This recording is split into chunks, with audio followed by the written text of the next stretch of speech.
ฮัลโหลสบายดีทุกคนเพื่อนชาว YouTube มื้อนี้สิพามาเบิ่งเฮือนบ้านจัดสรรเนาะแบบเป็นแบบโมเดิร์นเน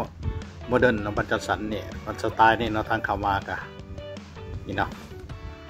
และสิบอกรายละเอียดเนาะเป็นให้เสาแนวใดเนาะนี่ให้เบิ่ง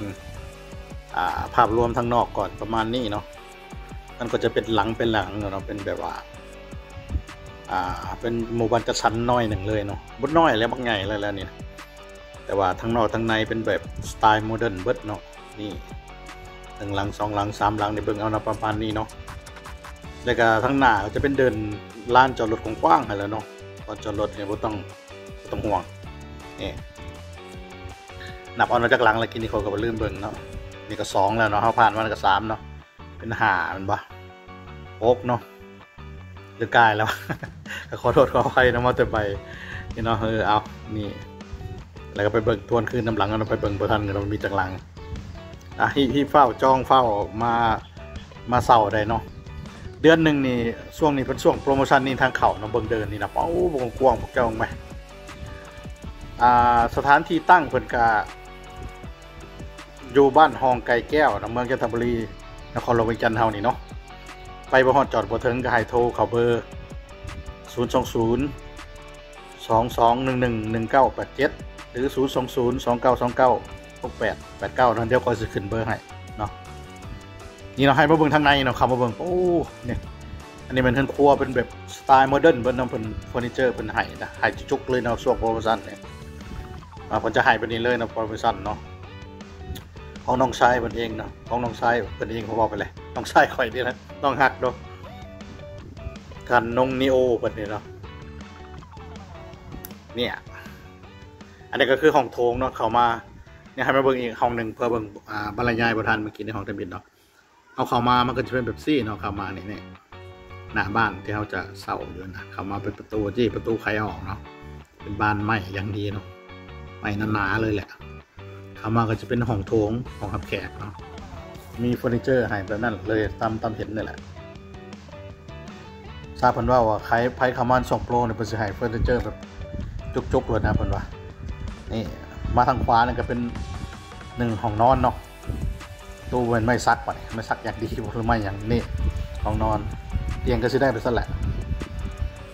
ตามเพิ่นบอกเนาะนี่อันนี้1ห้องนอนเข้ามาเนาะลักษณะของบ้านจะมีแอร์ให้พร้อมมีตู้ใส่เสื้อผ้าให้พร้อมเดือนหนึ่ง$700เท่านั้นพวกเจ้า$700ถ้าจ่ายก่อน1 ปีครับฟรีไปเลยอยู่ฟรีไปเลย2 เดือนเนาะเป็นว่าจังสั้นเนาะนี่คือห้องน้ำก็สะอาดน้ำแบบว่าโมเดิร์นเลยแหละสไตล์แบบรุ่นใหม่นะกดเปลี่ยนสีก็ได้อีกไฟนะว้าย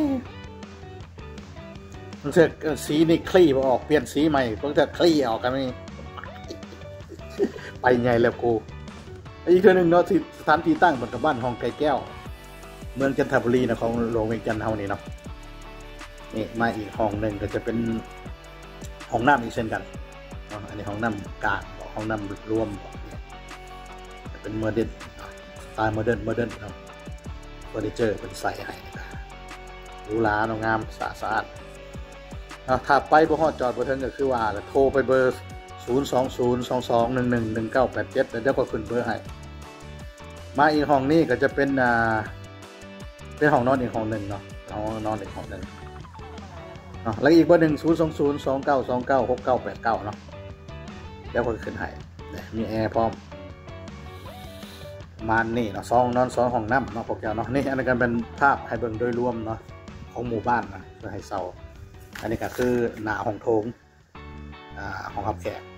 ความจริงไอเดียเราก็คือข่อยได้เนาะเคยคิดได้ว่าจะเห็นห้องแถวแต่บ่เป็นห้องแถวนะแบบบ่เป็นห้องแถวติดกันนะแต่มันเป็นล็อกของไผของมันนะก็ยังมีคนคิดคือข่อยเซยเนาะใครสนใจกันนี่แหละห้องน้ำนี่นะห้องน้ำนี่ห้องน้ำกันสไตล์โมเดิร์นเนาะอีไปเฝ้าจับจองกันได้เลยเนาะช่วงนี้เพิ่นมีโปรโมชั่นให้